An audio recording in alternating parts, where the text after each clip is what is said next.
ఓం శ్రీ గురుభ్యో నమః.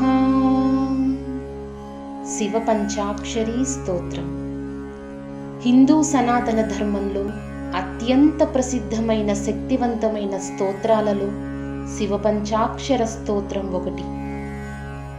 ఆది శంకరాచార్యుల వారు రచించిన ఈ స్తోత్రంలో నమః శివాయ అనే మంత్రంలోని 5 అక్షరాల పరమార్థం, శివుని దివ్యస్వరూపం అద్భుతంగా వర్ణించబడ్డాయి.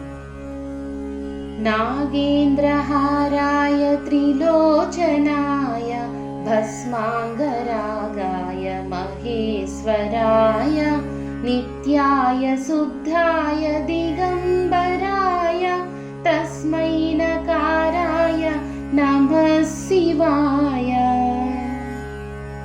నమః శివాయ నమః శివాయ గంగాధరా హర నమః శివాయ.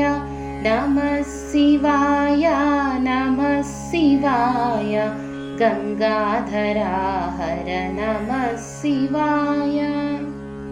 మందాకినీ సలిల చందన చర్చితాయ నందీశ్వర ప్రమథనాథ మహేశ్వరాయ మందార ముఖ్య బహుపుష్ప సుపూజితాయ తస్మై మకారాయ నమః శివాయ.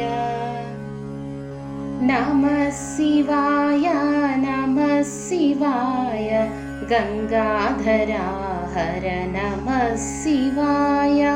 నమః శివాయ నమః శివాయ గంగాధరా హర నమః శివాయ. శివాయ గౌరీ వదనాంచ బృంద సూర్యాయ దక్షాధ్వరనాసకాయ శ్రీనీలకంఠాయ వృషధ్వజాయ తస్మై శికారాయ నమః శివాయ.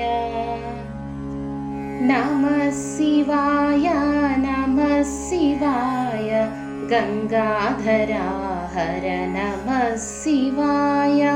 నమః శివాయ నమః శివాయ గంగాధరా హర నమః శివాయ.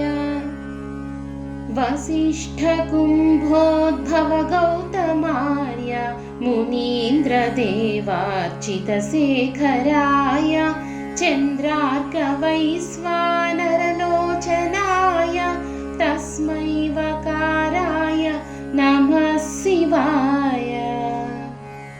నమః శివాయ నమః శివాయ గంగాధరా హర నమః శివాయ. నమః శివాయ నమః శివాయ గంగాధరా హర నమః శివాయ.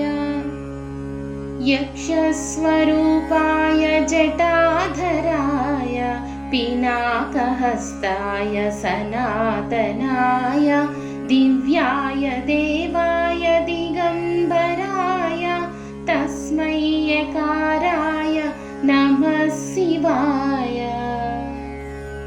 నమః శివాయ నమః శివాయ గంగాధరా హర నమః శివాయ. నమః శివాయ నమః శివాయ గంగాధరా హర నమః శివాయ. ఇతి శ్రీ శివ పంచాక్షర స్తోత్రం.